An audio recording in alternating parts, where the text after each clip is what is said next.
Hey, it's your old pal Lucid Stu again, and this is Stu's News, a review of North American High Speed Rail happenings over the last month. In this August 2026 episode, we'll take a look at what went down in July. Starting off with Brightline West and the biggest news of the month, the company has unceremoniously missed its August 1st deadline to contribute $400 million of equity to the project, partially with the purpose of being able to pay interest on its bond debt. However, 2 days later, on August 3rd, the company issued a new agreement with bondholders to extend that deadline to September 10th. They also agreed to present a new business plan to lenders. Hopefully, we'll get a hold of that eventually. It also appears that Brightline West will now have to issue a monthly progress report to lenders. I have the first one. Hopefully, I'll be able to get others as they come out. Let's take a look at the first one. For the Siemens American Pioneer 220 sets, manufacture of those is underway. The first 2 sets will be made in Germany. 2 of the 12 car shells needed for those were complete as of June 2026. The facility in Horseheads, New York that will build sets 3 through 10 is under construction. The design for the Nevada portion of the track is complete. Environmental mitigation there is underway. That's likely similar to work at the Sloan Vehicle Maintenance Facility to account for and relocate desert tortoises and succulents and such that we've discussed previously. Design for that segment is complete and under review. That's going to be a test track for the train sets and is probably the part of the project that is the most critical to the schedule. Most of the rest of the track segments are still in the design phase to some extent, which is a bit of a surprise. You have to wonder what's taking so long. Most of their pre-construction investigation was done last year. For instance, design on the California South civil portion is only 65% done. Construction at the Las Vegas station site is aligned to the financial plan. I take this to mean that nothing much new will be happening there until at least September 10th at this point. VMF design docs are under review, and obviously you need those approved before construction will start there. And then lastly, some predictions for the next report with no big developments there. On the downside, construction was supposed to start 2 years ago when I got my drone pilot certificate. On the bright side,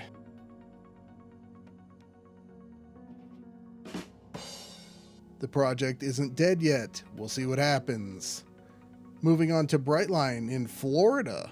Fitch downgraded Brightline's bond rating to CC, which is the company's second worst rating above default.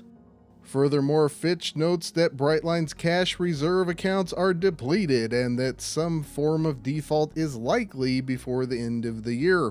Not much of a surprise, we've been talking about this issue since Stu's News of July 2025.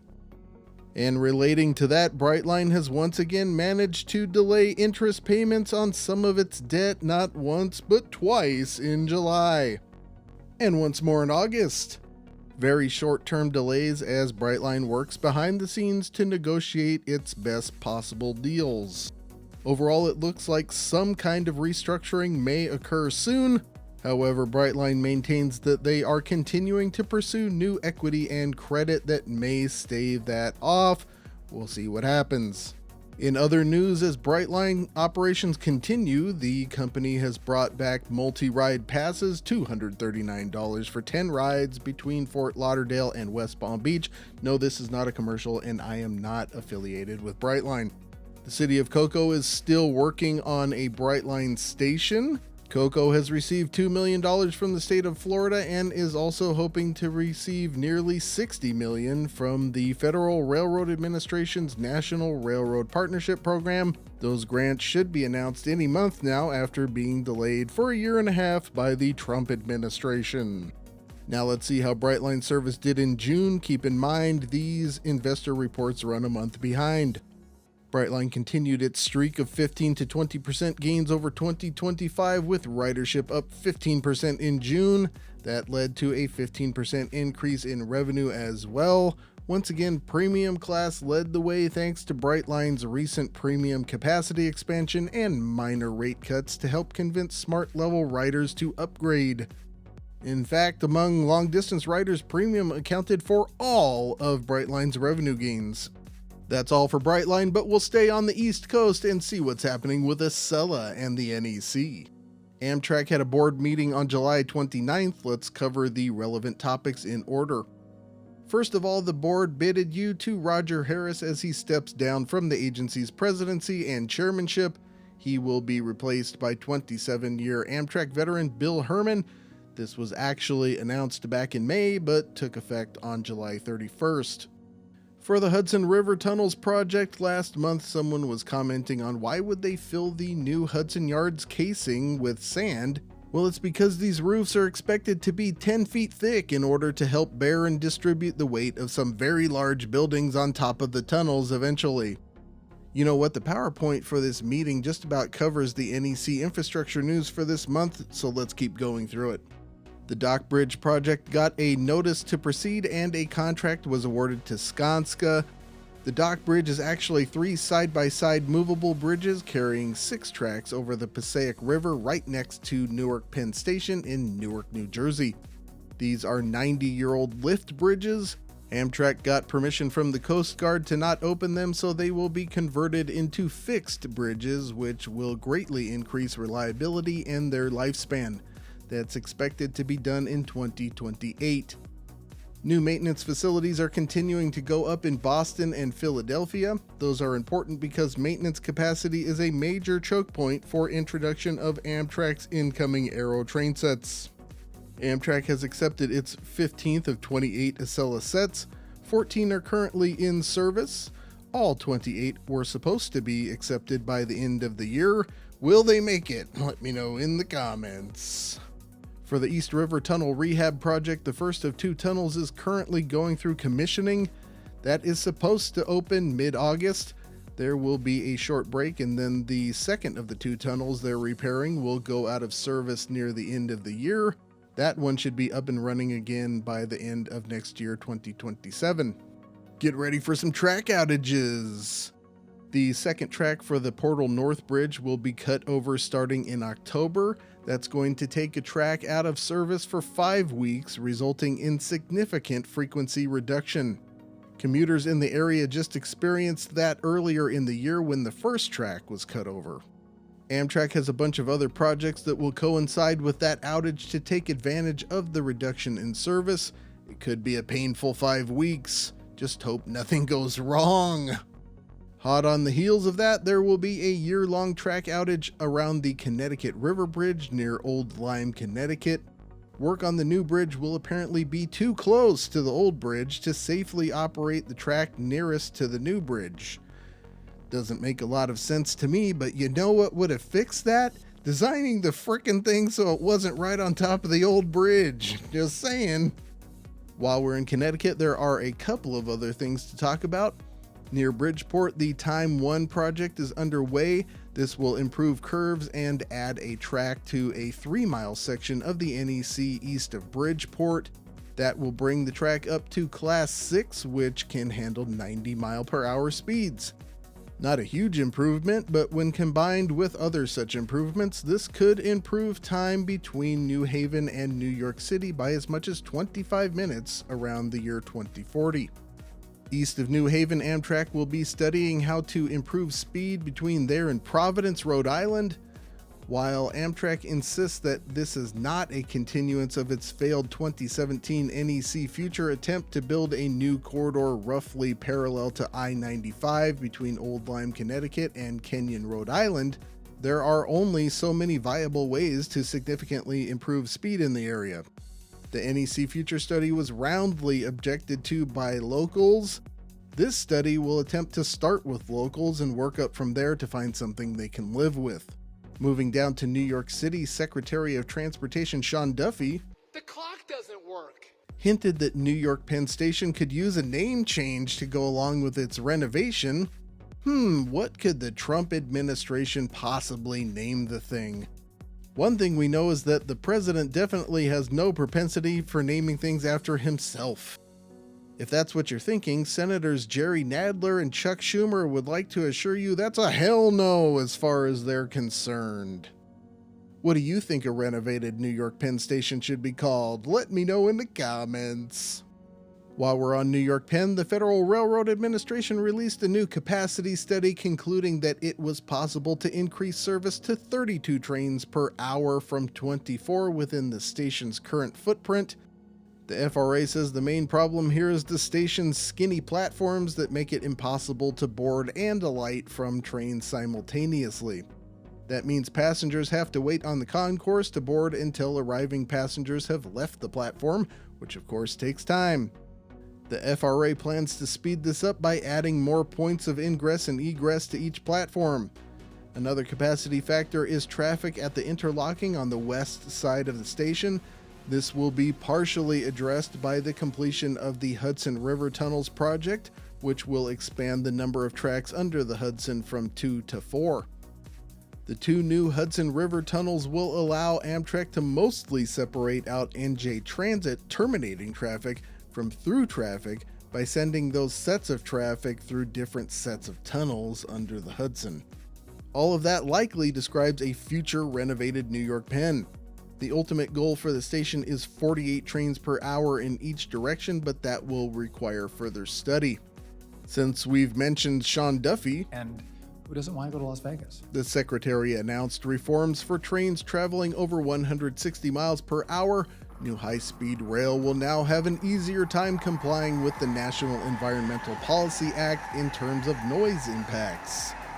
Unfortunately, it could be a while before the impact of that change is felt, as California High Speed Rail and Brightline West are done with their environmental evaluations, and the next HSR project in the pipeline could be decades away. Moving further south, the Trump administration has indicated that it will scrap the Biden administration's, quote, boondoggle plan for Washington Union Station. That would have cost nearly $9 billion. That means these tasty renderings are now trash. The U.S. Department of Transportation set aside $24 million to create a public-private partnership that will renovate the place, along with $466 million in National Railroad Partnership Program funding. There are no details on the scope, expense, nor expected completion of a new plan if it exists. Also in the neighborhood, NEC-adjacent Virginia Railway Express received a $25 million build grant to help add a 4th track at L'Enfant Station in Washington, D.C., and to improve the station. This is VRE's most used station, and these improvements are an important complement to the Long Bridge project, which will double passenger rail capacity over the Potomac River between DC and Virginia. All of that is expected to be wrapped up by 2030. That's it for infrastructure. Let's take a look at the Amtrak NEC service results. Keep in mind these reports run a month behind, and the results are for June. Revenue was up across the board both month over month and year over year. In fact, it was nearly a record revenue month. However, operating earnings were down across the board month over month and year over year by as much as 18%. Unfortunately, Amtrak doesn't break results down finely enough to get a good idea of why expenses were so high. However, it's a good sign that Amtrak can produce these revenue results even with its current equipment constraints. That'll do it for Acela and the NEC. Let's head for California. But on the way, we'll stop in with our old friend, the Chicago Hub Network. Results of the last Illinois High Speed Rail Commission meeting weren't all that interesting, but the commission did get an extension of life through 2030 from the Chicago State Legislature and Governor J.B. Pritzker. That body will continue working on formulation of a high-speed rail concept between Chicago and St. Louis that could make the trip in less than 2.5 hours. In Chicago, Amtrak gave the go-ahead to start work on its Chicago Union Mail Platform activation. This is part of the Chicago Hub Improvement Program, which is about as close to high-speed rail as Chicago Hub will be getting in the near future. The idea is to introduce level boarding at Chicago Union by renovating mail platforms that have been out of use for 20 years. In conjunction with another project at Chicago Union that will help expand passenger capacity at the 4th busiest train station in the U.S. That's all for Chicago Hub. Now let's see what's going on with California High Speed Rail. In what could be an Optimist International Optimist of the Year award, California High Speed Rail officials applied for $400 million in federal grants this year.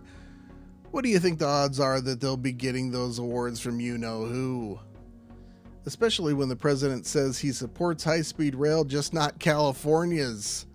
But I don't know, if that were true, we probably wouldn't be waiting on major already funded grant awards for 18 months now, but fingers crossed, we'll see soon. More on the political front, one of our two choices for California governor in November, Steve Hilton, has made his views on California high-speed rail crystal clear. The other candidate, Javier Becerra, has been slightly less forthcoming to date. In other news, the California High Speed Rail Authority and the High Desert Corridor Joint Powers Authority have signed a memorandum of understanding, which will strengthen the cooperation of the two high-speed rail corridors. They were already cooperating, so I'm not sure what more this MOU does, but there you have it. For those who don't know, the HDC is a planned 54-mile HSR corridor through the Southern California desert that would connect California High Speed Rail and Brightline West at some unspecified time in the future. Now let's check out the Central Valley construction progress. Capital outlay budget summary: $213.7 million expended in May. Keep in mind these reports run 2 months behind. Finally, a real month, but too little too late for the fiscal year. Maybe they can make it up in the next one and finally stick to a schedule.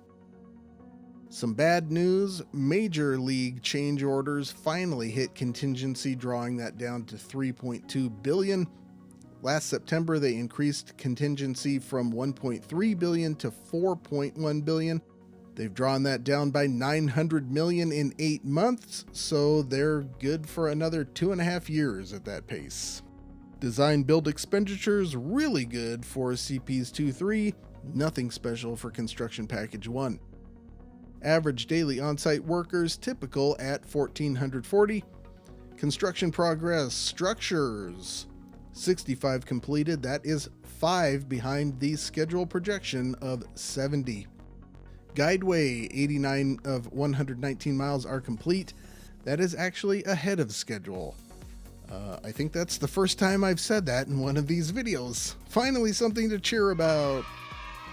CP1 earned value chart: schedule performance index of 0.91. 1 denotes on schedule.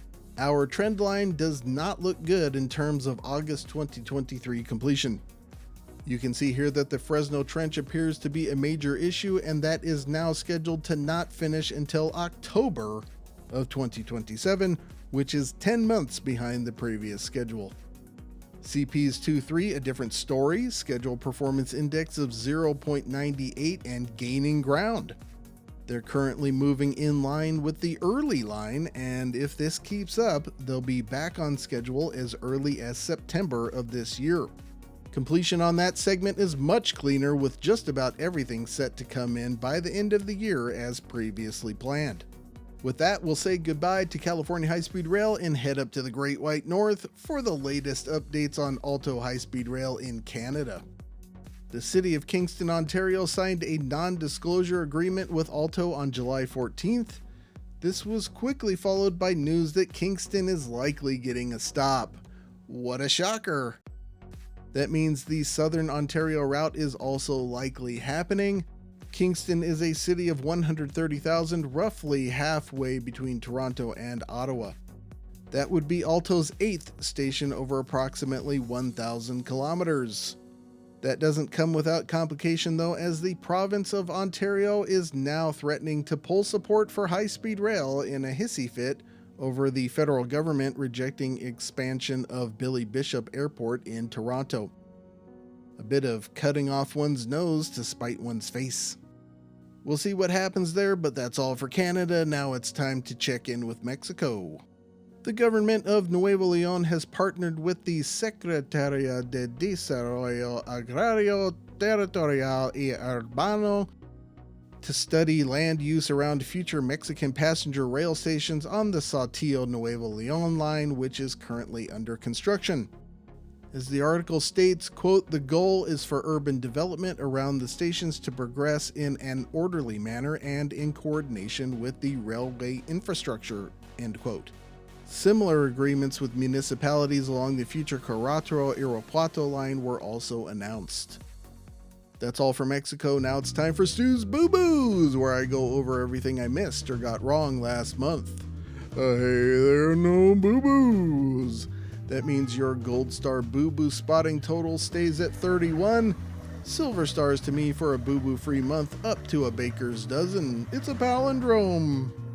As always, if you find a boo boo in this presentation or something I missed, let me know in the comments. If it's a good one, you win a prize. Here's a special thanks to the Stu Crew Discord server for all of their help. If you'd like to join our motley crew, check out the invite in the description. There are a plethora of other ways you can help out the channel. What is a plethora? Check out that super thanks button below the video. I also have a poster store where you can get yourself a railroad themed poster, and you can donate directly through Buy Me a Coffee or Patreon. Speaking of that, it's time to recognize my conspicuous Patreon supporters. Their continuing support makes content like this possible. They know who they are, and now everybody else does too. Thank you all very much. If you'd like to add your name to this list, you can do so on my Patreon page. Plenty more videos to come. I have a few things lined up, but have been having some technical issues lately. Also, my annual trip to California's Central Valley to document year-over-year progress of California High Speed Rail is coming soon, so keep an eye out for that. But that's all for now. Until next time, I'll see you on that big, beautiful freeway.